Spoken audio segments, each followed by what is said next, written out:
हाँ, तो Biot-Savart law basically बात करता है क्या कि अगर आपके पास कोई करंट कैरिंग कंडक्टर है, फॉर एग्जांपल दिस, इस करंट कैरिंग कंडक्टर में करंट कितना फ्लो हो रहा है, आई करंट इसमें फ्लो हो रहा है, और ये जो आई करंट है उस कंडक्टर का एक छोटा सा पार्ट जिसकी लेंथ कितनी है, dl, ये अगर मैं लेंथ यहाँ पर ले लेता हूँ तो इस लेंथ की वजह से जो मैग्नेटिक फील्ड मुझे निकालना है किसी पॉइंट P पर, जिसका पोजीशन वेक्टर क्या है, r है, इसके बारे में कौन बताता है, बायो-सेवर्ट लॉ। तो बायो-सेवर्ट लॉ क्या पूरे कंडक्टर की वजह से बताता है या किसी करंट एलिमेंट की वजह से बताता है? तो आंसर क्या होगा बेटा, just due to a current element, not for the whole conductor. ठीक है, तो what is current element, I into dl को हम एक वेक्टर क्वांटिटी मानते हैं जिसे हम लोग क्या बोलते हैं बेटा, करंट एलिमेंट। ठीक है, this is what current element. Due to this current element इसका डायरेक्शन किधर होगा, along the direction of current. ठीक है, तो इसका पोजीशन वेक्टर r है, तो यहां तक की जो दूरी होगी या इसका मैग्नीट्यूड कितना होगा, वो r के बराबर होगा। एंगल इन दोनों के बीच में कितना है बेटा, थीटा एंगल है। तो किन किन फैक्टर्स पर यहां पर मैग्नेटिक फील्ड डिपेंड करेगा, तो this magnetic field depend on the factor I into dl directly proportional, B is directly proportional to the sine of theta and B is inversely proportional to the r square. This is equation number 1, 2 and 3. These are the three statements given by Biot and Seward. And इससे हमें क्या समझ में आता है कि अगर तीनों रिलेशन को एक साथ मिलाया जाए तो B will become, और B is directly proportional to, directly equal कर देता हूं, B is equals to K into I dl sine theta upon r square. ठीक है, अब यहाँ पर ये जो कांस्टेंट आता है, ये कांस्टेंट की वैल्यू क्या होती है, तो k is equals to mu not upon 4 pi, जिसकी मैग्नीट्यूड कितना है, 10 to the power minus 7, unit क्या हो जाएगा, तो टेस्ला है ना, और यहाँ से मीटर मीटर कैंसिल आउट हो जाएगा dl और r से, तो टेस्ला मीटर पर एम्पियर। तो this is the value of the constant. तो फॉर्मूला क्या बन जाएगा, B will become mu naught upon 4 pi I dl sin theta upon r square. This is called Biot-Savart law. और इसको dB लिखो, ज़्यादा अच्छा लगेगा। dB का मतलब क्या, small magnetic field. Why, because we are calculating just because of small current element, hence this value will become this. ठीक है, अब क्या होता है कि क्वेश्चन जब पूछा जाता है तो क्वेश्चन में पूछता है क्या कि state Biot-Savart law and express it into the vector form. 1 number या 2 नंबर में सवाल पूछा जाएगा तो एडिशनली वो कह दिया क्या, express this statement in vector form, so you need to express this in vector form. Sir हमें वेक्टर के लिए डायरेक्शन चाहिए, व्हाट इज द डायरेक्शन, अगर ये हमारा magnetic field current carrying conductor direction, तो यहाँ पर मैग्नेटिक फील्ड क्या होगा, इनवर्ड। मतलब क्या यूज कर रहे हैं हम लोग, राइट हैंड थंब रूल का इस्तेमाल कर रहे हैं। तो right hand thumb rule is basically, अगर आपका यहाँ पर ये थंब का डायरेक्शन है और ये जो है आपके फिंगर्स हैं, ठीक है, तो जिस डायरेक्शन में करंट फ्लो कर रहा है उधर आपने थंब को रखना है, बाकी इनको क्या करने की कोशिश करना है, कर्ल करने की कोशिश करना है, जिससे कि आपको उस पॉइंट पर मैग्नेटिक फील्ड का डायरेक्शन मिलेगा। तो according to this the magnetic field must have an inward direction, जैसा हमने सिचुएशन लिया है। मैग्नेटिक फील्ड का डायरेक्शन इनवर्ड अगर यहाँ पर है तो यहाँ पर कैसे वेक्टर फॉर्म में रिप्रेजेंट करेंगे, तो मैंने क्या कर दिया, r का ऊपर और नीचे मल्टीप्लाई कर देते हैं। तो मल्टीप्लाई करने से मुझे क्या मिल जाएगा, dB is equals to mu not upon 4 pi I dl sine theta into r upon r cube. Please focus on these three terms, dl, r and sin theta. It is something a b sin theta. That means the cross product. तो cross product भी किसका किसका, r cross dl होना चाहिए, dl cross r होना चाहिए। तो answer क्या है, dl क्रॉस r होना चाहिए। तो I dl cross r vector upon r cube. तो r वेक्टर क्या है बेटा, पोजीशन वेक्टर, और करंट एलिमेंट का अगर आप क्रॉस प्रोडक्ट करते हैं, मतलब क्रॉस प्रोडक्ट किसका, dl क्रॉस r, तो थंब किधर बताएगा बेटा, इनवर्ड बताएगा। यही तो क्रॉस प्रोडक्ट से डायरेक्शन निकालने की बात भी होती है। तो इस तरीके से हम लोग क्या कर सकते हैं, डायरेक्शन यहाँ से निकाल सकते हैं। बेटा वो पीछे वाली लाइट्स ऑफ कर दो, हाँ नहीं यहाँ वाली नहीं, हाँ बस ठीक है, और एक ऑफ करना है, ठीक। ये बात समझ में आ गई। तो यहां पर आपको बायो-सेवर्ट लॉ का ये कौन सा स्टेटमेंट हो गया बेटा, ये वाला फॉर्म। अब यहां से एक रिजल्ट निकलता है, व्हाट इज द रिजल्ट, या यहां से कंक्लूजन ड्रॉ कर सकते हो। वो क्या कंक्लूजन है कि अगर आपके पास ये करंट कैरिंग कंडक्टर है तो इसके पाथ में चाहे ऊपर या फिर नीचे, भले ही एलिमेंट की लेंथ इतनी ही है, लेकिन इस पाथ में अगर कोई पॉइंट है तो उस पॉइंट पर जो मैग्नेटिक फील्ड होगा वो वैल्यू क्या हो जाएगा बेटा, जीरो। वाई, बिकॉज अगर इस एलिमेंट की वजह से आप इसका पोजीशन वेक्टर लेंगे तो what is the angle between its position vector and DL vector, sir it is 0 degree. तो अगर यहाँ पर साइन 0 की वैल्यू रखेंगे तो D B you will get what, sir it is a 0 value. This is one result. Okay, now apart from this we have application of this. कौन कौन से एप्लीकेशन आपको डिस्कस करने हैं, तो बेसिकली तो दो एप्लीकेशन आपको डिस्कस करने हैं। The application number 1 is the magnetic field due to finite wire, पहले निकालेंगे फाइनाइट करंट कैरिंग कंडक्टर, फिर किसके लिए निकाल सकते हैं हम लोग, इनफाइनाइट के लिए निकाल सकते हैं। तो ये दोनों चीजों के लिए हमें बात करनी है। First we will calculate for finite current carrying conductor. तो sir finite current carrying conductor के लिए आपको क्या ड्रॉ करना पड़ेगा, आपको एक करंट कैरिंग कंडक्टर लेना होगा। So you will take a current carrying conductor, for example this is a current carrying conductor, ठीक है। अब इस करंट कैरिंग कंडक्टर में करंट कितना फ्लो हो रहा है भाई, आई करंट यहाँ पर फ्लो हो रहा है। इस करंट कैरिंग कंडक्टर से के किसी पॉइंट O से कितने डिस्टेंस पर भाई, किसी डिस्टेंस x के किसी पॉइंट P पर आपको मैग्नेटिक फील्ड किसकी वजह से निकालना है, इस वायर की वजह से निकालना है। क्योंकि ये फाइनाइट है, इसका मतलब इस पॉइंट से मैक्सिमम कितना एलिवेटेड है ये, तो वो एंगल आपको पता चल सकता है भाई, वो मेजर कर सकते हो। और मिनिमम कितना एलिवेटेड है वो आपको पता चल सकता है, मतलब लोअर और अपर एंगल्स आपको पता है। Sir this angle if taken -θ1 तो other will be taken +θ2। Sir Y minus, मतलब अगर क्लॉकवाइज को आपने नेगेटिव लिया है या एंटी क्लॉकवाइज को नेगेटिव लिया तो क्लॉकवाइज को क्या ले लेना है बेटा, पॉजिटिव। फॉरवर्ड पॉजिटिव तो बैकवर्ड क्या होता है, नेगेटिव। सेम उसी कॉन्सेप्ट से। तो ये हमने पता कर लिया क्या कि मुझे इस पॉइंट पर मैग्नेटिक फील्ड इस कंडक्टर की वजह से निकालना है, जिसका अपर और लोअर लिमिट हम एंगल के टर्म्स में डिसाइड कर सकते हैं, ठीक है। But sir we don't know the formula due to whole current carrying conductor, we have just a simple formula through the Biot Savart law. क्या कि सर अगर मेरे पास एक करंट एलिमेंट ले लिया जाए, मतलब ये छोटा सा पार्ट ले लिया जाए, इसमें करंट कितना फ्लो हो रहा है, आई, इसकी लेंथ मैंने कितनी ले ली बेटा, dl, और इसका पोजीशन इस O से कितना है, l दूरी पर है, ठीक है। पॉइंट का नाम क्या है, इस पॉइंट का नाम मैं क्या ले लेता हूँ, C ले लेता हूँ। तो इसकी वजह से यहाँ पर मैग्नेटिक फील्ड की वैल्यू क्या होगी, what is the value of magnetic field, तो इसको मैं यहाँ से क्या कर दूँ, पहले मिला देता हूँ। जब मैंने इसको यहाँ पर मिलाया तो इस पॉइंट से यहाँ तक की दूरी क्या हो गई, r, और ये जो करंट एलिमेंट यहाँ पर एंगल बना रहा है वो कितना बना रहा है, मान लो थीटा, नो थीटा नहीं फाई ले लेते क्योंकि यहाँ थीटा मैंने ऑलरेडी ले लिया है। ये एंगल कितना बन रहा है, फाई, तो ये एंगल कितना बनेगा बेटा, 180 डिग्री माइनस फाई, ठीक है। अब ये जो लाइन है ग्रीन वाली वो हॉरिजॉन्टल एक्स के साथ कितना एंगल बनाएगा, लेट्स सपोज थीटा एंगल बना रहा है, कितना, theta, it is a general angle. Theta मतलब क्या कि अगर करंट एलिमेंट में नीचे लेता तो थीटा कम मिलता, और ऊपर लेता तो थीटा की वैल्यू ज्यादा मिलती, यहां लेता तो शायद थीटा नेगेटिव मिल जाता। बात समझ में आ रही है। तो theta will vary from negative to positive. Sir theta का वेरिएशन कहां से कहां तक होगा, फ्रॉम -θ1 टू +θ2 तक का वेरिएशन होगा। Okay, now can we write the expression for the magnetic field due to this small current element, yes we are in position to write this. How?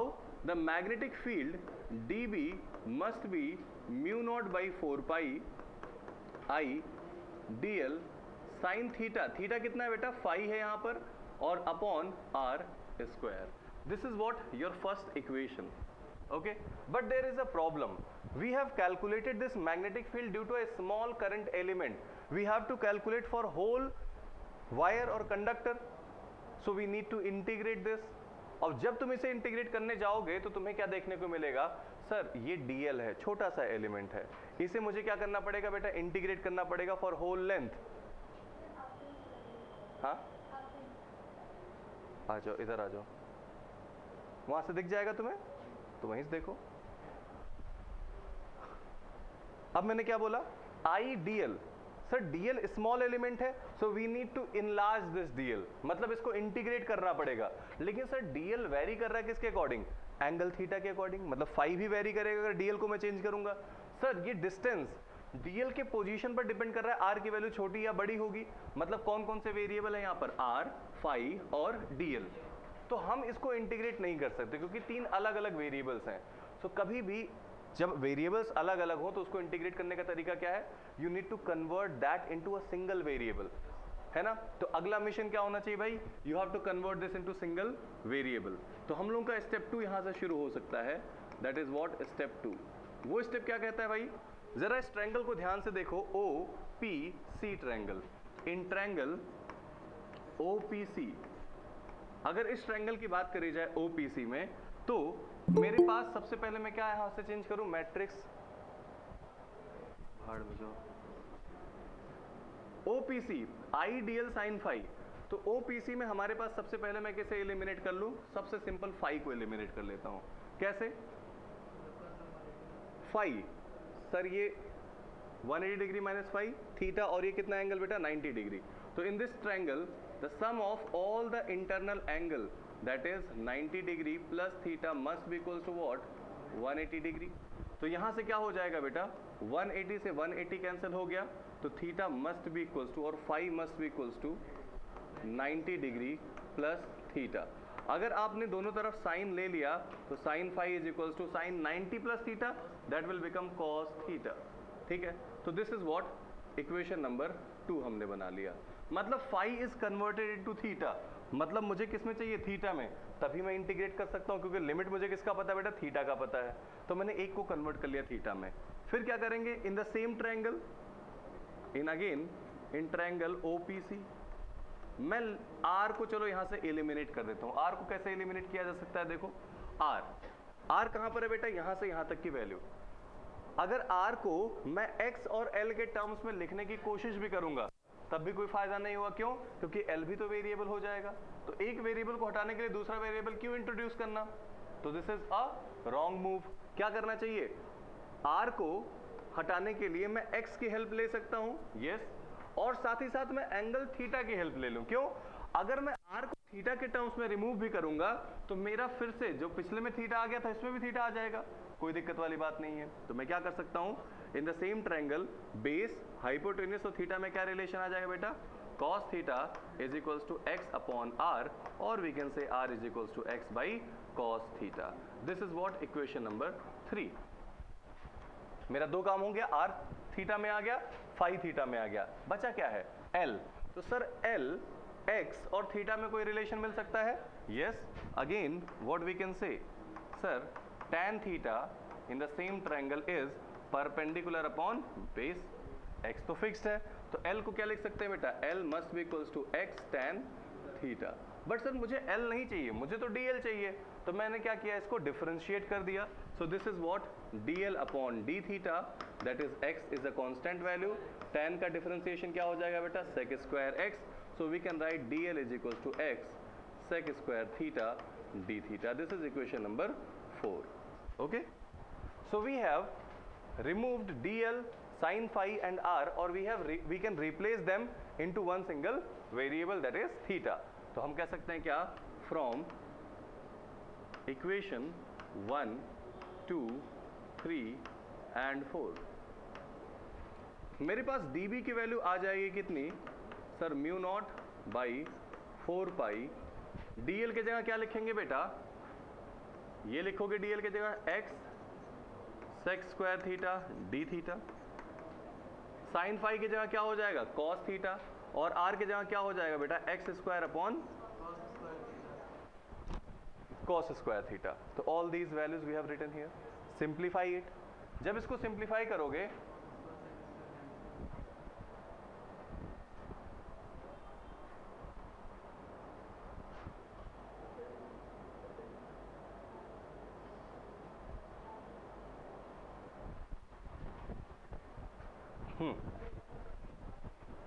जब आप इसको क्या करोगे? सिंप्लीफाई करोगे तो आपकी वैल्यू क्या आ जाएगी बेटा? dB इज इक्वल टू, देखो x से एक x कैंसिल आउट हो जाएगा, cos स्क्वायर ऊपर चला जाएगा, sec स्क्वायर से मल्टीप्लाई होगा, कितना हो जाएगा? 1। तो क्या बचेगा बेटा? म्यू नॉट बाई 4 पाई, और यहां पर क्या हो जाएगा, आई कहाँ गया भाई, आई तो लिखा ही नहीं, I by X cos theta into D theta. This is equation number 6. This is what, equation number 6. हमने सारे इक्वेशंस बना लिए. अभी भी मेरे पास जो मैग्नेटिक फील्ड है वो स्मॉल करंट एलिमेंट की वजह से ही है. अब मैं अगर इसको इंटीग्रेट कर दूं तो मेरे पास टोटल मैग्नेटिक फील्ड आ जाएगा. But sir question again, can we integrate this?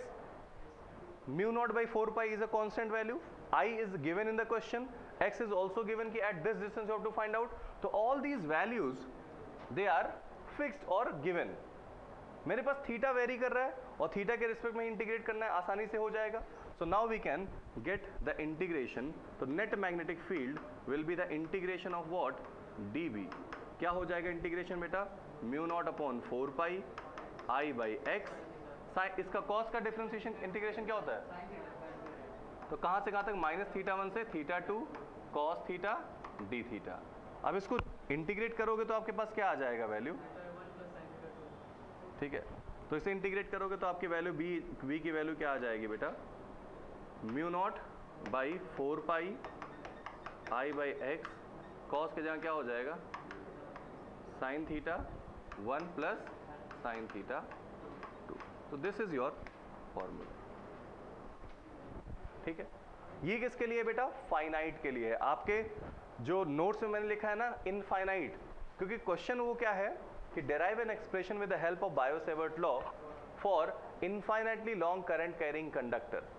तो इनफाइनाइटली लॉन्ग के लिए अगर आपके एग्जाम में क्वेश्चन पूछा जाएगा then still you will do the same. यहां तक आप क्या करोगे, सेम. ये कितना है, फाइनाइट के लिए है. अब उसके बाद लिखोगे क्या, for infinitely long current carrying conductor theta 1 must be equals to theta 2 and that is 90 degree. बोलो यार बात समझ में आई कैसे? सोचो तुम यहां पर खड़े हो, ठीक है, और आपके पास बहुत लॉन्ग वायर है. तो लॉन्ग वायर को कैसे देखोगे, ऐसे. तो अभी एलिवेशन एंगल कितना है, यहां पर है, और यहां से कितना हो जाएगा बेटा, 90 डिग्री. नीचे देखना होगा तब भी तुम्हें कितना झुकना पड़ेगा, 90 degree. So these two angles theta 1 and theta 2 will be taken 90. अगर दोनों वैल्यूज 90 ले ली जाए तो क्या मिल जाएगा आपको, magnetic field that is B dash that is mu not by 4 pi 2 I by x. So this formula for infinitely long. ठीक है. उसके बाद स्पेशल केस नंबर 2 मैंने दे दिया है कि मान लो ये फॉर्मूला आप कहीं डायरेक्टली इस्तेमाल नहीं कर पाते हो. क्या दिया गया है वहां पर, आपको वायर फाइनाइट लेंथ का ही दिया गया है, लेकिन वो कह रहा है क्या, sir it has length L. okay, and O is the midpoint of this. और यहां से कितनी दूरी पर, x डिस्टेंस पर आपको मैग्नेटिक फील्ड निकालना है. तो ऐसे केस में देखो थीटा 1 और थीटा 2 की वैल्यू बराबर हो जाएगी. ठीक है, तो थीटा 1 और थीटा 2 बराबर हो जाएगा. बट सर फॉर्मूला फिर क्या बन जाएगा, b is equals to mu not upon 4 pi 2 I sine theta upon x हो जाएगा. दोनों की वैल्यू क्या होगी, सेम. तो दोनों को ऐड करोगे तो 2 आ जाएगा. But what is the value of sine theta, तो साइन थीटा कैसे निकाला जाए, तो ये लेंथ हो जाएगा L/2 और ये दूरी कितनी है, x. तो हाइपोटेनस कितना हो जाएगा बेटा, x square plus L square by 4 square है ना. तो साइन थीटा क्या हो जाएगा, परपेंडिकुलर अपॉन हाइपोटेनस. तो वहां से वैल्यू निकल के आ जाएगी. फॉर्मूले में मैंने वैल्यू रख दिया है, आपका मतलब फॉर्मूला आ चुका है. बट ये क्या है, कॉन्सेप्ट है. इस कॉन्सेप्ट को याद रखने के लिए मैंने उस फॉर्मूले को दिया है. Don't mug up all the formula, just remember this and these two formula. Okay, done. one derivation is done, application number 1 is done. Now we are moving to the next application without solving any question. अभी मैं इस पर related कोई question तुमसे नहीं करवा रहा हूँ, ठीक है, करवाऊंगा अभी बाद में. Now we are coming to the next application, that is application number 2. What is the application? Application 2 ये कहता है कि if you have a current carrying circular loop, then you need to calculate the magnetic field with the help of Biot-Savart law. तो यहाँ पर क्या होता है, अगर हम लोग सर्कुलर और करंट कैरिंग सर्कुलर लूप के बारे में बात करते हैं, है ना, तो दो टाइप के सवाल बन जाते हैं. क्या, derive an expression for the magnetic field due to a current carrying circular loop at its centre. कहां पर? इसके सेंटर पर मैग्नेटिक फील्ड आपको निकालने के लिए पूछा सकता है, या फिर कहां पूछा जाएगा? On its axis. ठीक है, तो सेंटर वाला अलग डेरिवेशन है, एक्सिस वाला अलग डेरिवेशन है। वो अलग बात है कि एक्सिस वाले डेरिवेशन से सेंटर वाला डेरिवेशन फिर से लाया जा सकता है, लेकिन चूंकि सेंटर वाला जब भी पूछा जाएगा वो 1 नंबर में पूछा जाएगा या मैक्सिमम 2 नंबर पूछा जाएगा। तो 1 नंबर के लिए लॉन्ग प्रोसेस ना जाके शॉर्ट प्रोसेस के थ्रू जाएंगे। ठीक है, तो इसका फर्स्ट पार्ट अगर देख लिया जाए, क्या? Magnetic field due to a current carrying loop at its centre. ठीक है, अगर हमें सेंटर पर निकालना है तो ध्यान से देखो क्या हो जाएगा सेंटर पर। सपोज आपके पास एक सर्कुलर लूप है, this is what? A circular loop. ठीक है, और इस सर्कुलर लूप में क्या हो रहा है? इसका सेंटर ये हो गया, कोई करंट फ्लो कर रहा है आई, दिस करंट इज आई, यहां पर भी करंट क्या फ्लो कर रहा है? आई। ठीक है, अब आप देखो कि इस पॉइंट पर अगर आपको मैग्नेटिक फील्ड निकालना है तो मैंने बताया सर्कुलर लूप में डायरेक्शन ऑफ मैग्नेटिक फील्ड निकालने का तरीका क्या है? Clock face rule. Clock face rule क्या कहता है? If there is a current in anti clockwise direction तो that will face a north pole, और नॉर्थ पोल का मतलब all the magnetic field lines will coming out, यानी कि magnetic field का डायरेक्शन क्या होगा? आउटवर्ड। समझ आए? अगर यहां पर डायरेक्शन किस कैसा हो जाता? क्लॉकवाइज, तो डायरेक्शन क्या हो जाता है मैग्नेटिक फील्ड का? इनवर्ड हो जाता है। ओके, या फिर हम लोग राइट हैंड थंब रूल को भी फिर से इस्तेमाल कर सकते हैं, बट यहां पर ये चारों फिंगर्स किस डायरेक्शन में कर्ल होंगी? जिस डायरेक्शन में करंट फ्लो कर रहा है। तो करंट कैसे फ्लो कर रहा है बेटा? एंटी क्लॉकवाइज डायरेक्शन, तो your thumb will direct outward, है ना? थंब कैसे डायरेक्ट कर रहा है? आउटवर्ड। तो ये थंब अब क्या बता रहा है? मैग्नेटिक फील्ड का डायरेक्शन। ये फिंगर्स क्या बता रही हैं? Direction of flow of current. In previous क्या होता था? थंब क्या बताता था? डायरेक्शन ऑफ करंट, और ये क्या बताता था? Magnetic field. तो please don't be confused. Okay, तो पहली चीज ये हो गई। अब मुझे क्या करना है? मुझे तो बायो-सेवर्ट लॉ का इस्तेमाल करना है भाई। तो उसके लिए क्या लेना पड़ेगा? एक छोटा सा current element. Let's suppose this current element has length dl, and अगर मैं इस करंट एलिमेंट की वजह से इस पॉइंट पर मैग्नेटिक फील्ड निकालना चाहता हूं, जिसका रेडियस कितना है? ये ऑलरेडी रेडियस दिया हुआ है। कितना है इसका रेडियस? a है। ठीक है, radius of the circle is a। ठीक है, तो यहां से यहां तक पोजीशन वेक्टर जो होगा वो इसका मैग्नीट्यूड कितना हो जाएगा? a हो जाएगा। अब ये बताओ इसका पोजीशन वेक्टर और इसके साथ एंगल कितना बन रहा है? 90 डिग्री। तो क्या मैं यहां पर बायो-सेवर्ट लॉ इस्तेमाल कर सकता हूं? dB is equals to mu not upon 4 pi I dl sine theta की वैल्यू कितनी हो गई? 90 डिग्री डिवाइडेड बाई क्या? R square. तो आर की जगह क्या है बेटा? A square. So this formula can be written as dB is equals to mu naught by 4 pi, और क्या हो जाएगा बेटा? I dl upon a square. This is equation number 1. चूंकि ये जो मैग्नेटिक फील्ड है this is due to a small current element, so we need to integrate for the whole circle. और ये सर्कल क्या है? एक क्लोज्ड सर्कल है। so आप इसको दो तरीके से कर सकते हो। क्या? या तो केवल इंटीग्रेट करो और लिमिट लगाओ कहां से? सर 0 से 2 पाई a, या फिर आप इसको क्या कर सकते हो? क्लोज्ड इंटीग्रल लगा सकते हो। चलो मैं क्लोज्ड इंटीग्रल से करा रहा हूं। क्या? Hence the net magnetic field is the closed integral of dB, that is mu not upon 4 pi I by a square and closed integral of dl। ठीक है, ध्यान दे, क्लोज्ड इंटीग्रल ऑफ dl का मतलब होता है total length of the L का circular loop close हो गया। समझना मेरी बात। या फिर अगर मैं केवल इंटीग्रेशन करता तो कहां से? फ्रॉम 0 टू 2 पाई a, तो ये आ जाता L और लिमिट 2 पाई a करना पड़ता। Upper limit 2 pi a minus 0, तो कितना आता बेटा? 2 pi. Are you getting my point? With any method you can go through. So this magnetic field B can be written as mu naught upon 4 pi I by a square into 2 pi a। एक a से ये a cancel हो जाएगा, 2 pi से ये cancel होकर 2 बचेगा। तो magnetic field B is equals to mu naught upon 2 I by a। This is basically used to remember. This formula you need to remember. Clear होगी बात? ये किसकी वजह से है? किसी भी सर्कुलर लूप की वजह से उसके सेंटर पर है, ठीक है। अब यहां पर आपको मैग्नेटिक फील्ड मिल गया, इसी का एक छोटा सा पार्ट है जिसको मैंने आर्क के फॉर्म में आगे दिया है, क्या, magnetic field at its centre due to an arc, ठीक है। वो क्या है, वो पूरा पूरा सर्कल नहीं है, that is just an arc. तो अगर आपके पास आर्क है, फॉर एग्जाम्पल आप ये सर्कल बना रहे हो, suppose this is a circle, arc क्या होता है, इसी सर्कल का एक पार्ट हो सकता है, जैसे यहां पर ये पॉइंट है और ये पॉइंट है। So this A to B वाला region, this can be said an arc, this is an arc. ये क्या हो गया भाई, आपका एक आर्क हो गया, ठीक। ये आर्क यहां सेंटर पर कुछ एंगल सबटेंड करेगा, that is how much, theta angle. What is the radius, sir A is the radius. We have to calculate the magnetic field at the center just due to this portion, this portion. So इसको मैं थोड़ा dotted line से represent कर देता हूँ।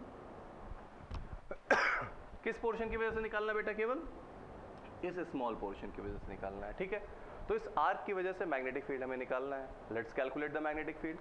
Again the same funda, let's take a small current element DL at this point and that will make a 90-degree angle. And when you will apply this, you will find this equation 1. Bolo, you will get the equation 1 directly. So the magnetic field dB that you will calculate, that is mu naught upon 4 pi I dl upon a square, equation number 1, by using Biot-Savart law.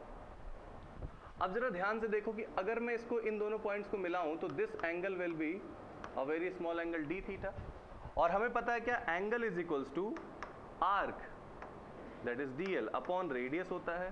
So can we replace dl by a into D theta, हाँ।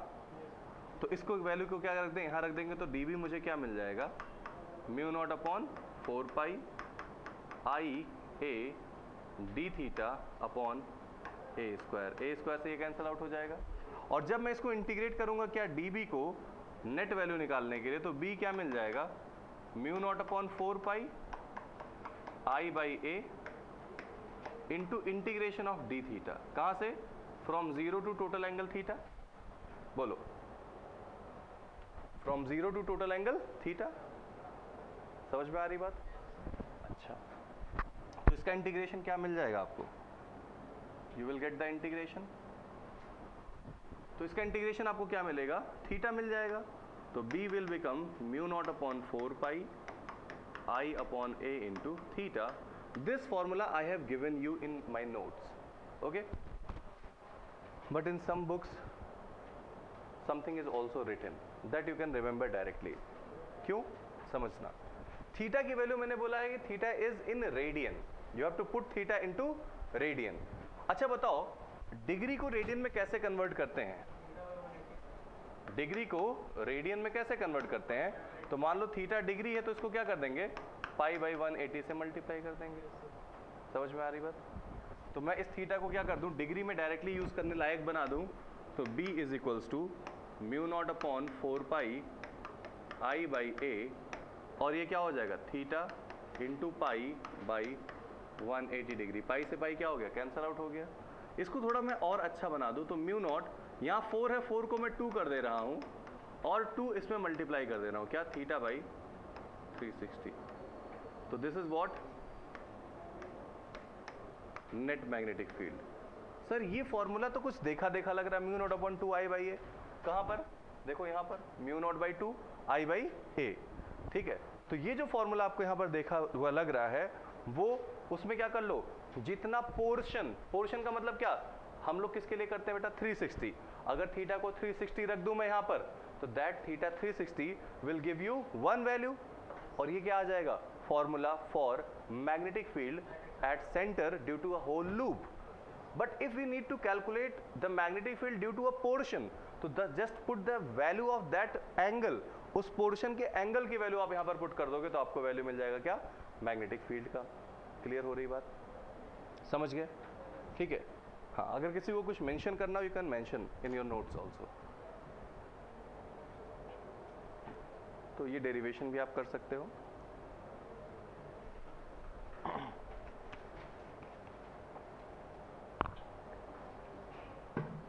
Notes बनाए किस लिए हो? Notes मैंने पहले इसलिए बना ताकि क्लास में जब पढ़ा रहा हूँ उसको देखो, फिर एक बार मैच करा लिया करो चीज़ों को, ताकि तुम्हें याद हो जाए। पढ़ लिया करो नोट्स को। समझ में आ गई इतनी बातें? आगे बढ़ा जाए।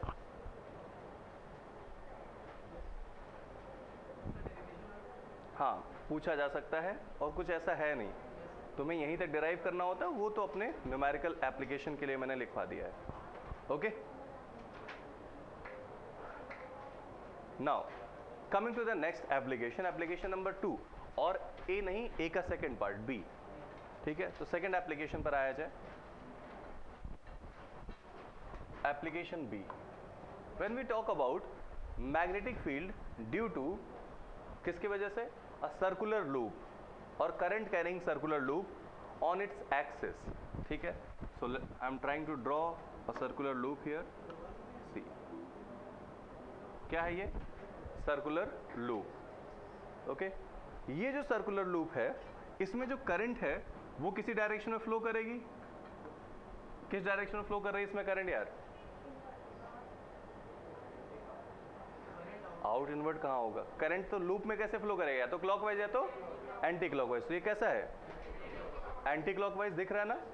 This direction is actually anti clockwise. Okay, so अगर यहां से देखने पर एंटी क्लॉकवाइज हो तो ये कौन सा पोल बनेगा? नॉर्थ। इसके पीछे क्या बनेगा बेटा? साउथ। ये बात तो क्लियर है।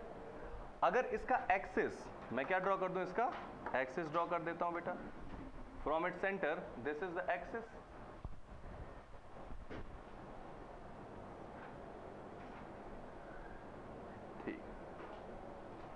ये जो इसका एक्सिस है, इस एक्सिस पर मैं मैग्नेटिक फील्ड का डायरेक्शन निकालूं तो किधर मिलेगा? अवे। और यहां पर निकालूं तो किधर मिलेगा बेटा? टूवर्ड्स। बात समझना, मतलब इस एक्सिस के इस पॉइंट पर अगर आप मैग्नेटिक फील्ड का डायरेक्शन देखोगे तो कहां मिलेगा? यहां। और यहां पर देखोगे तो कहां मिलेगा बेटा? यहां मिलेगा। ठीक है, मेरी बात समझना। In case there is a current carrying loop and that is represented like this in 3D, तो ये लूप कैसा है? ये मेरा जो पाम देख रहे हो ना, ये पाम इसके एक्चुअली इस प्लेन के, जिस प्लेन में ये है उसके परपेंडिकुलर है।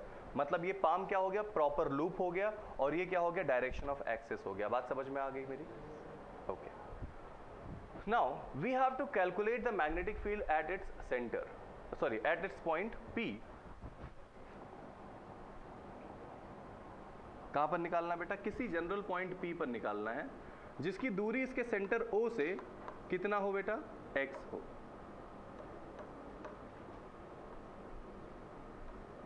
ये डिस्टेंस कितना हो? x। ये लिखने की जरूरत,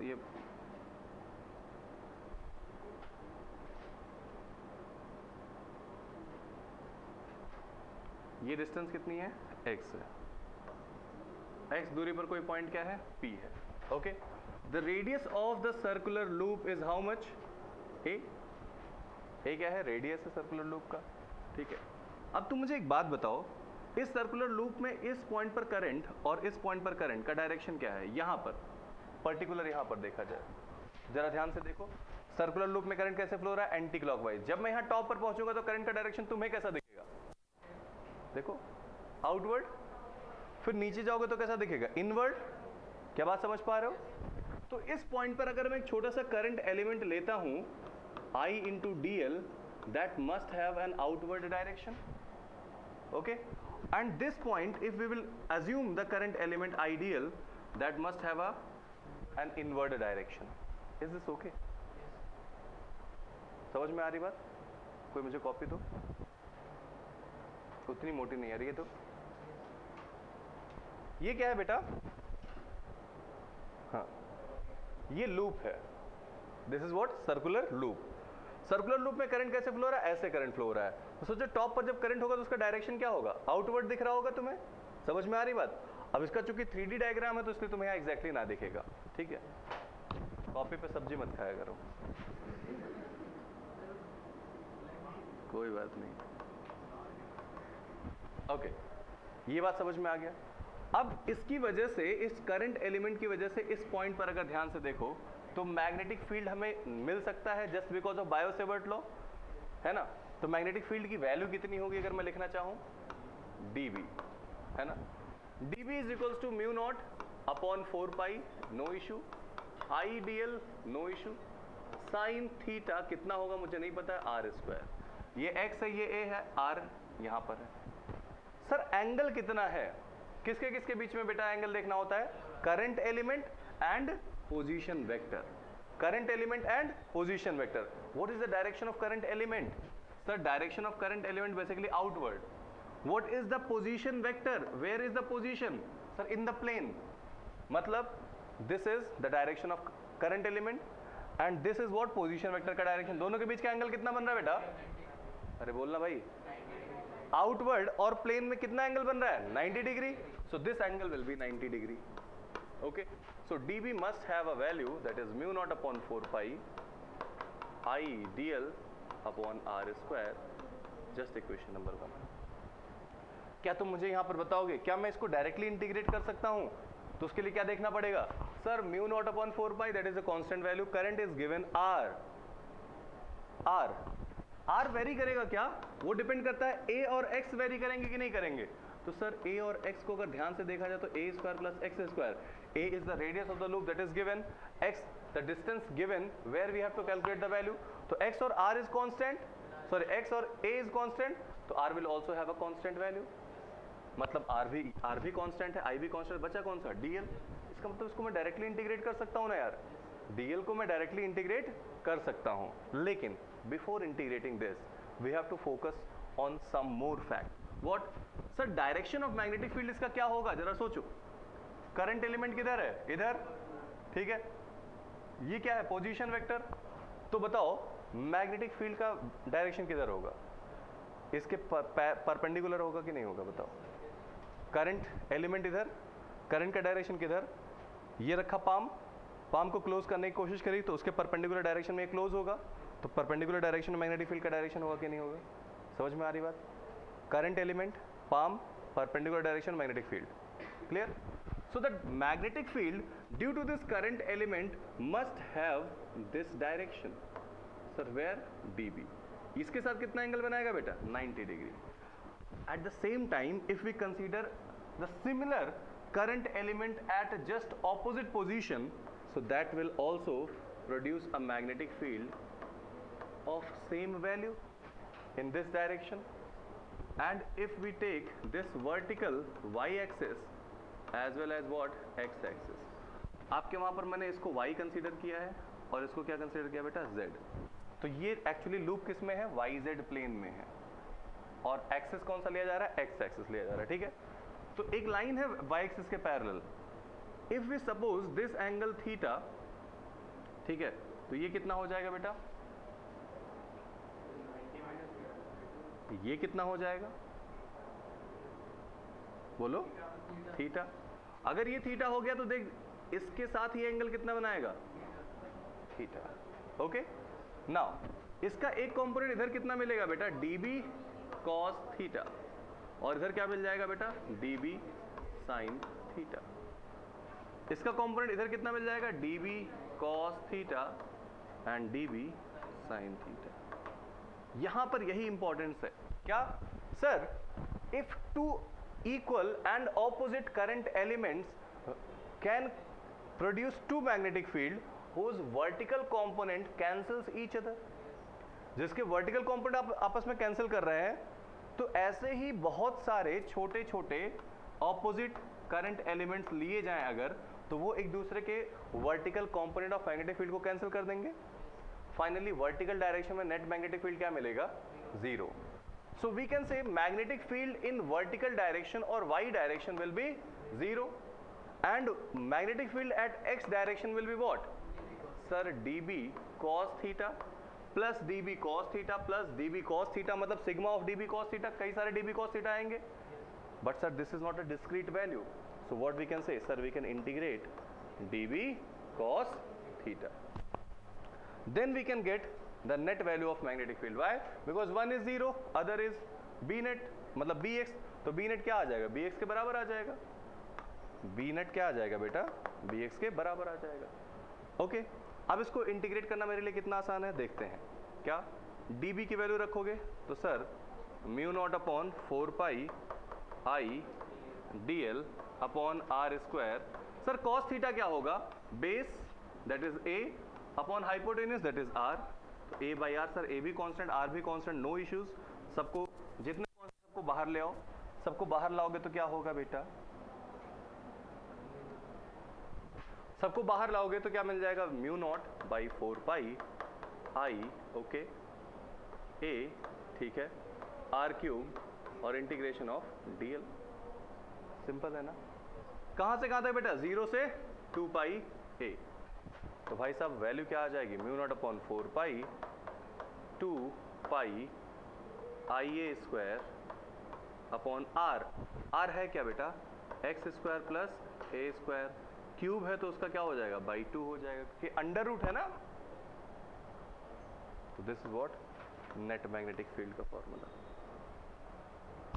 okay, this is the formula for net magnetic field on its axis. समझ में आ गई बात, हाँ जी, कौन सा डीबी, ये वाला, ये इस करंट एलिमेंट की वजह से यहां पर है, और ये वाला डीबी जो नीचे वाला है वो इस करंट एलिमेंट की वजह से यहां पर है, ठीक। और डीबी का फॉर्मूला लिखा कहां से, सर बायो-सेवर्ट लॉ से, समझ गए। और क्वेश्चन में पूछा क्या है, by using Biot Savart law derive an expression for the magnetic field due on its axis due to a current carrying loop, done. This is y-axis. This is another line parallel to the y-axis. This line and this line are intersecting line. If this angle theta, so this angle will also be theta or not? अरे बेटा देख, ये है ना, ये theta है, ठीक है, समझ गए भाई। अच्छा जी, अब और थोड़ा सा और बातें कर लेते हैं इसमें। क्या इंपॉर्टेंट यहां तक नहीं है, सवाल एडिशनल आता है जिसे स्पेशल केस कहा जाता है। क्या, the special case number 1, what, sir if x is much much greater than a, ठीक है। बिफोर दैट एक चीज मैं और यहां पर कर सकता हूं, सर करंट यहां पर I है, मान लो आपके पास इसमें नंबर ऑफ लूप की संख्या क्या हो जाए, तो क्या हो जाएगा फॉर्मूला, करंट जो है वो n टाइम्स हो जाएगा, सिंपल। तो फॉर्मूला क्या हो जाएगा बेटा, अगर इसको लिखना चाहो, for n number of loops, मैं ही लिख दे रहा हूं, दिस फॉर्मूला b बराबर म्यू नॉट अपॉन 4 पाई, यहां पर क्या आ जाएगा बेटा, 2 पाई ni a square upon x square plus a square power 3/2, that's all, okay, and will deal with this. सोचो अगर यहां पर x और a में से x बहुत बड़ा हो जाए उसके रेडियस के कंपैरिजन में, तो we can neglect a square from this expression. जब इसे हटाओगे तो क्या बचेगा, x स्क्वायर, पावर क्या बचेगा सर, 3/2, 2 से टूट गया तो बचा क्या, x क्यूब, क्या बचा भाई, x cube.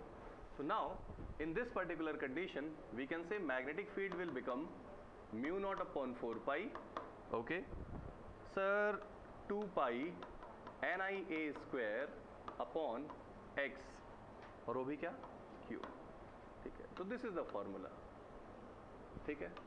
Special case number 2, शायद ये मैंने लिखवाया नहीं होगा, लेकिन ध्यान दो, नहीं वो मैं देखो, अभी पहले देख लो स्पेशल केस है क्या तू, ठीक है। वो ये क्वेश्चन क्या कहता है, derive an expression for magnetic field due to a current carrying loop on its axis by using Biot Savart law and reduce this formula for a magnetic dipole moment or for magnetic dipole and compare this with the electric dipole formula on its axial position। क्या बेटा, axial position के लिए आपको compare करना, जरा ध्यान से देखना।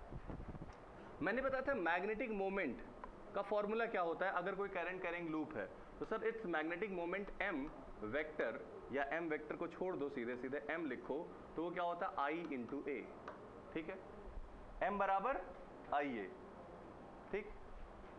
माँ को कभी कोई बोल सकता है क्या, भाग जाइए, है ना। तो याद रखना, अभी के लिए मैं बताऊंगा, आगे बताऊंगा ये फॉर्मूला क्यों आता है, सारी चीजें। m बराबर IA, but sir if there is n number of loop, तो सर NiA क्या हो जाएगा, NiA, मत आइए, NiA, ठीक है। फॉर्मूला क्या है, NiA, that is what, magnetic moment, magnetic dipole moment, ठीक है। जैसे इलेक्ट्रिक डाइपोल मोमेंट का फॉर्मूला क्या होता है, 2Lq या 2QL होता था, वैसे यहां पर इसका फॉर्मूला क्या होता है बेटा, NiA होता है, ठीक है। अच्छा, ये फॉर्मूला NiA हो गया। अब जब ये फॉर्मूला NiA हो गया तो यहां पर जरा ध्यान से देखिए, N है, हाँ सर, I है, yes sir, pi into small a square क्या होगा, area of circular loop, pi r square, area of the circle. तो सर इसको मैं क्या लिख सकता हूं, B is equals to mu not by 4 pi 2 times of NiA upon x cube, या फिर मैं क्या लिख सकता हूं बेटा, mu not upon 4 pi 2 m upon x cube, that is magnetic field. Hello, और अगर मैं इसको वेक्टर फॉर्म में लिखना चाहूं तो पता है मुझे क्या, vector form is equals to mu not upon 4 pi 2m vector upon x cube vector. इसका डाइपोल मोमेंट का डायरेक्शन हमेशा किधर से किधर होगा बेटा, नेगेटिव से पॉजिटिव होता था ना, यहाँ क्या हो जाएगा, साउथ से नॉर्थ, तो मैग्नेटिक डाइपोल मोमेंट का डायरेक्शन भी किधर होगा, इधर, और मैग्नेटिक फील्ड का भी डायरेक्शन किधर होगा, इधर, तो दोनों सेम पैरेलल वेक्टर होगा कि नहीं हो गया, ओके। सर एक्सियल कंडीशन में इलेक्ट्रिक डाइपोल की वजह से इलेक्ट्रिक फील्ड की वैल्यू क्या होती थी, sir electric field E is equals to 1/4 pi epsilon naught 2p upon x cube. Hello, क्या ये दोनों फॉर्मूले बिल्कुल सेम टू सेम नहीं है, बोलो क्या है भाई, म्यू नॉट अपॉन 4 पाई, ये क्या है, मैग्नेटिक कांस्टेंट, ये क्या है, इलेक्ट्रोस्टैटिक कांस्टेंट, सर 2 क्या है, यहां भी 2 है, यहां भी 2 है, सर यहां पर क्या है, मैग्नेटिक डाइपोल मोमेंट, यहां पर क्या है, इलेक्ट्रिक डाइपोल मोमेंट, सर ये क्या है, एक्स क्यूब, ये क्या है, एक्स क्यूब, एक्स मतलब डिस्टेंस, तो on the axis at what distance we have to calculate the magnetic field is this. और वही चीज वहां पर होता था क्या, on the axis of an electric dipole what is the electric field intensity, तो सेम फॉर्मूला आपको मिल रहा है। this comparison you have to show if the question is asked, ठीक है। circular loop is done, कई बार मैंने लिखा है ये चीज कंपैरिजन, हाँ तो अगर नहीं लिखा है तो कृपया नोट कर ले, ठीक है, हाँ नोट में ये प्लीज लिख लें। स्पेशल केस नंबर 2 क्या, comparison of magnetic field and electric field due to the dipoles।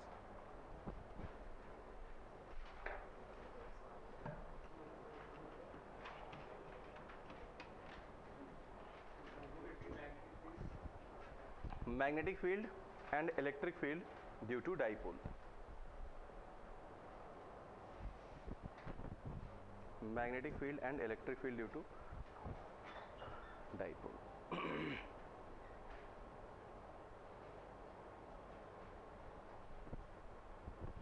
यार देख, ये डेरिवेशंस बहुत इंपॉर्टेंट है, पूछे जाते हैं डायरेक्टली, घर जाके कम से कम 2 बार 3 बार डेरिवेशन, एक बार देख कर करो, दोबारा बिना देखे थोड़ा देख कर करो, तीसरी बार बिना देखे करो सोच सोच के, फिर भी नहीं आता तो बहुत थोड़ा देख कर करो, और चौथी बार जब एकदम ना देखना पड़े, है ना, तो उसके बाद 2 बार कर लो, बिना देखे कम से कम 2 बार करना है, ठीक है। तो बिना देखे 2 बार डेरिवेशंस को करोगे, आपका एकदम कॉन्सेप्ट क्लियर हो जाएगा।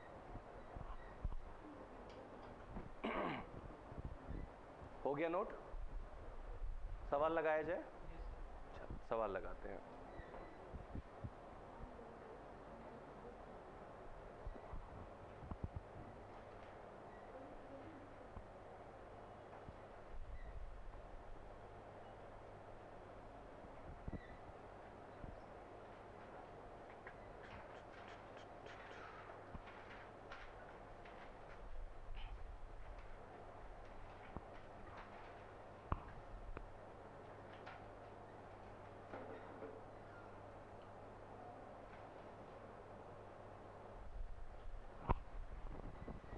सवाल देखते हैं, सवाल देखा जाए, छोटा छोटा सवाल देखते हैं पहले। क्या, मेरे पास एग्जाम्पल नंबर 1 है, पहले मैं एक सिंपल सवाल लेकर चलता हूं। क्या,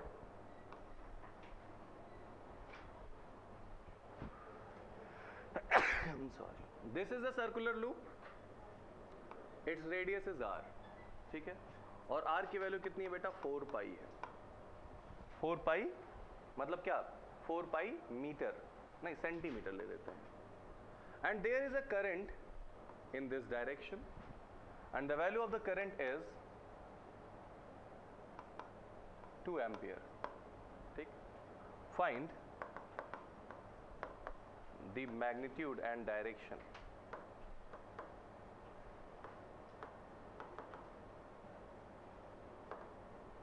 of magnetic field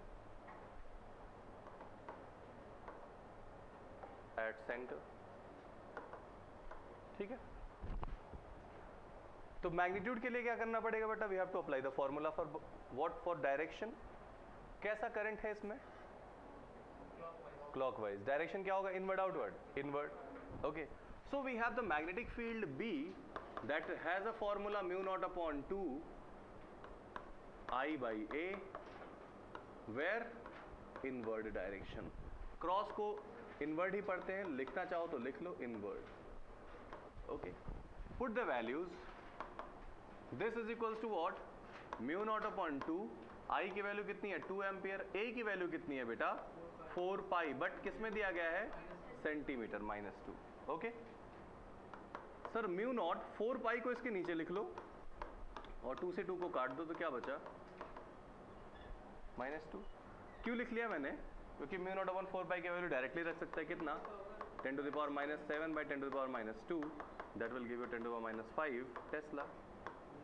This is what this, or B can be written as 0.1 Gauss. This is also the answer. ठीक है, पहला सवाल आसान था, लगवाना ही नहीं चाहिए था मुझे. हाँ, ये ऐसे सवाल लगवाए नहीं जाते हैं. Okay, now the second question. What?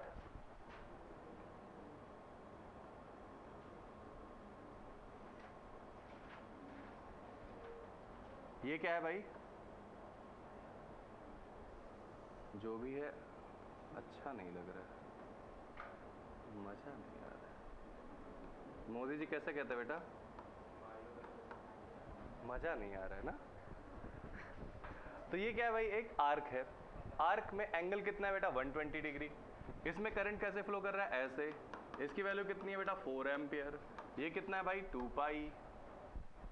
क्या? Radius, centimetre. सर आप इतना सिंपल वैल्यू क्यों दे रहे हैं? क्योंकि मैं टाइम वेस्ट नहीं करना चाहता हूँ. एग्जाम में कैलकुलेट करने में टाइम लगेगा, तो वहाँ पाई वाई नहीं दिया गया होगा, है ना. कुछ कैलकुलेशन करना पड़ेगा. यहाँ पर हम 2 पाई देके सिंपल वैल्यू कैलकुलेट करवा रहे हैं. ठीक है, तो बताओ इसकी वजह से इसके सेंटर पर मैग्नेटिक फील्ड का डायरेक्शन क्या होगा? जल्दी से बता दो मुझे.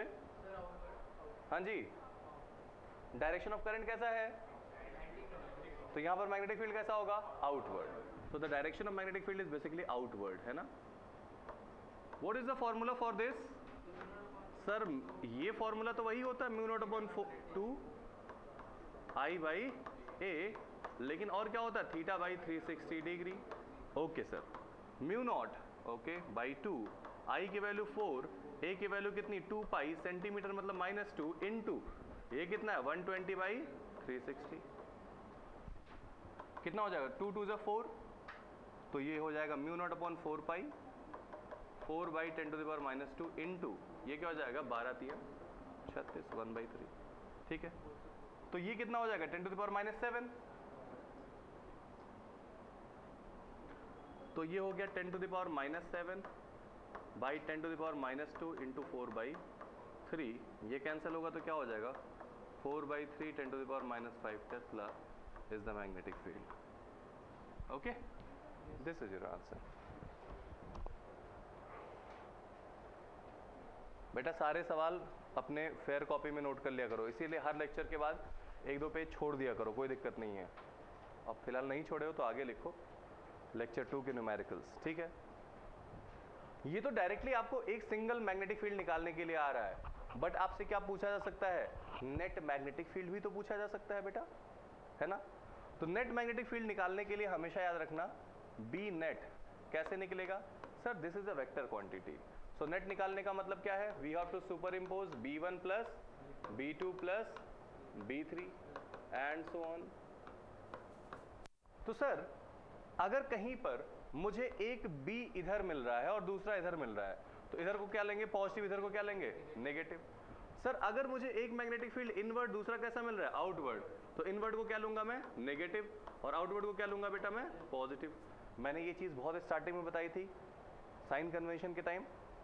तो इनवर्ड को क्या ले लिया मैंने नेगेटिव, आउटवर्ड को क्या ले लिया मैंने पॉजिटिव, और मेरा नेट वैल्यू जो कैलकुलेट होके आ रहा है -4 इंटू 10⁻⁻5 टेस्ला आ रहा है। तो बताओ इसका डायरेक्शन किधर आ रहा होगा? माइनस क्या रिप्रेजेंट कर रहा है बेटा इनवर्ड, तो नेट वैल्यू किधर है बेसिकली इनवर्ड। ओके समझ गए मेरी बात? जब इनवर्ड सिंबल लगाओगे तो ये साइन हटा दोगे आप, समझ गए? हो गया? सवाल दूं? चलो सुपरमैन वाला सवाल देता हूं पहले।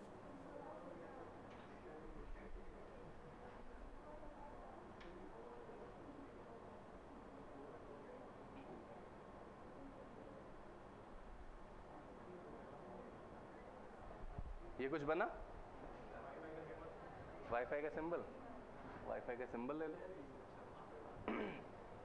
अब देखो यहां पर क्या है कि एंगल जो बन रहा है, कौन सा एंगल भाई? This angle is 60 degree basically. Okay यहां से मैं करंट फ्लो कराना शुरू किया, 4 एम्पियर का करंट है, तो वो इस वायर के थ्रू होता हुआ ऐसे जाएगा और फाइनली यहां पहुंच जाएगा। ठीक है, क्वेश्चन ये कि what is the net magnetic field at the centre. ध्यान से समझना, जब भी ऐसे सवाल आए जहां पर आपको आड़ा टेढ़ा डायग्राम दिखे तो उसको अपने दोनों आंखों से अलग अलग देखो। अगर कहीं लाइन दिख रही है तो उसके लिए लाइन वाला फॉर्मूला लगेगा, अगर कहीं आर्क दिख रहा है, सर्कल दिख रहा है, उसके लिए सर्कल का फॉर्मूला लगेगा। ठीक, तो उसके लिए ढूंढना क्या पड़ेगा? How many current elements are there. Small current element नहीं बोल रहा हूं, how many current elements are there. मतलब अगर देखा जाए यहां से लेकर यहां तक, तो दिस इज वन टाइप, इसकी वजह से यहां पर एक मैग्नेटिक फील्ड होगा, लेकिन इसकी वजह से दूसरी मैग्नेटिक फील्ड हो जाएगी। बट जरा ध्यान से देखो, अगर इसको यहां पर मैं मिला दूं तो ये उसी लाइन पर आ रहा है जिधर ही कंडक्टर है, तो इसकी वजह से मैग्नेटिक फील्ड कितना हो जाएगा बेटा? 0। नोट नंबर 1 बायो-सेवर्ट लॉ का, अगर किसी कंडक्टर के अलोंग किसी लाइन पर मैग्नेटिक फील्ड निकाला तो उसकी वजह से क्या होगा? 0 होगा, ये मैंने बताया था। तो इसका मतलब इस वाले पोर्शन की वजह से मैग्नेटिक फील्ड नहीं होगा, फिर इसकी वजह से मैग्नेटिक फील्ड होगा, इसकी वजह से नहीं होगा, इसकी वजह से होगा, इसकी वजह से नहीं होगा, इसकी वजह से होगा, इसकी वजह से नहीं होगा, फिर इसकी वजह से होगा। ठीक है, तो मैग्नेटिक फील्ड कितने एलिमेंट्स की वजह से होगा जरा काउंट करके मुझे बताओगे? 5 एलिमेंट्स। और पांचों के पांचों क्या है? पांचों के पांचों है क्या? सिंपल आर्क्स हैं। ठीक है, तो बताओ इसकी वजह से मैग्नेटिक फील्ड होगा, उसका नाम मैंने क्या ले लिया? B1। इसकी वजह से क्या होगा? B2। इसकी वजह से क्या होगा? B3। इसकी वजह से होगा B4। इसकी वजह से क्या ले लिया मैंने? B5। और हर एक की जो लेंथ है यहां से यहां तक की, वो कितनी है? पाई है। लेंथ कितनी मैंने मान ली बेटा? पाई। ओके, तो बताओ इसकी वजह से इस पॉइंट पर जो B1 मिलेगा उसका डायरेक्शन क्या होगा? इनवर्ड। डायरेक्शन क्या होगा बेटा? इनवर्ड। तो B2 की वजह डायरेक्शन क्या होगा? आउटवर्ड। ये कैसा होगा? Then again inward, then outward, then inward. Okay, तो what is the net magnetic field? तो इनवर्ड को मैं क्या लेता हूं? Minus plus B2 minus B3 plus B4 minus B5। Okay, अब वैल्यूज रख देते हैं, बट सबके मैग्नेटिक फील्ड का जो फॉर्मूला है B इज इक्वल्स टू, है ना क्या? μ0/2 I/a थीटा बाई 360। इन सब में कॉमन क्या चीजें हैं जरा ध्यान से देखो। ये कॉमन है, यस। करंट कॉमन है, यस। थीटा बाई 360 कॉमन है, यस। ओके, क्योंकि सबका एंगल कितना बन रहा है? 60। तो अलग क्या है? A। तो मैं सब कुछ कॉमन ले लूं। क्या कॉमन ले लिया बेटा? μ0/2 I थीटा बाई 360, और बचा क्या यहाँ पर? 1 माइनस में 1/A1 plus 1/A2 minus 1/A3 plus 1/A4 minus 1/A5। Sir ये प्रोसेस इनफाइनाइट लेंथ के लिए भी तो किया जा सकता है। And this could be a question very similar to the question of on x-axis what is the net electric field intensity if the charges are placed at 1 2 3 4 5 6 7 and all। कितना कितना बेटा? q q q q q q, है ना? सबको जोड़ते थे, एक series बनता था, याद है कुछ? नहीं याद है तो मत याद करो, दिमाग खराब हो जाएगा। तो भाई साहब देखो, म्यू नॉट ठीक है, 2 भी ठीक है। आई की वैल्यू कितनी है यार, 4 एम्पियर है ना। थीटा की वैल्यू कितनी है, कितनी है 60/360। क्या आ जाएगा बेटा, 2 से ये कट जाएगा, 2 6 3, तो क्या आ गया, mu naught upon 3 minus 1/A1 की वैल्यू कितनी है, पाई, नहीं नहीं नहीं नहीं, यहां से लेकर यहां तक की दूरी, तो पाई पाई पाई पाई पाई, कितना पाई, 5 पाई, प्लस 1/4 पाई, प्लस माइनस 1/3 पाई, प्लस 1/2 पाई, माइनस 1 पाई। तो क्या कॉमन ले लिया जाए भाई, म्यू नॉट अपॉन 3 पाई, अंदर क्या बच जाएगा, -1/5 प्लस 1/4 माइनस 1/3 प्लस 1/2 माइनस 1। ठीक है, यहां मुझे क्या चाहिए, 4 पाई, तो क्या करना पड़ेगा मुझे, ऊपर 4 का मल्टीप्लाई करना पड़ेगा, तो 4/3 इंटू म्यू नॉट अपॉन 4 पाई। ये काम की बात आ गई यार। अब देखो इन दोनों को माइनस करोगे तो कितना बचेगा यार, -1/2, और -1/2 का एलसीएम सबका ले लो, 5 4 3 2 का एलसीएम कितना हो जाएगा यार, 20। ओके, तो 5 चौके 20, 4 पचे 20, अबे 3 से कहां से 20 कट जाएगा,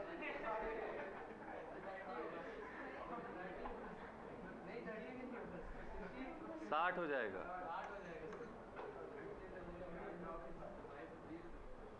12 पचे 60, 4 15 60, 20 तियां 60, 30 माइनस 60। हेलो, तो भाई साहब आंसर क्या आ जाएगा, B net 4/3 10 to the power -7 divided by 10 to the power -2, because this value is given in centimeter, you have not converted it, तो कन्वर्ट कर लिया मैंने।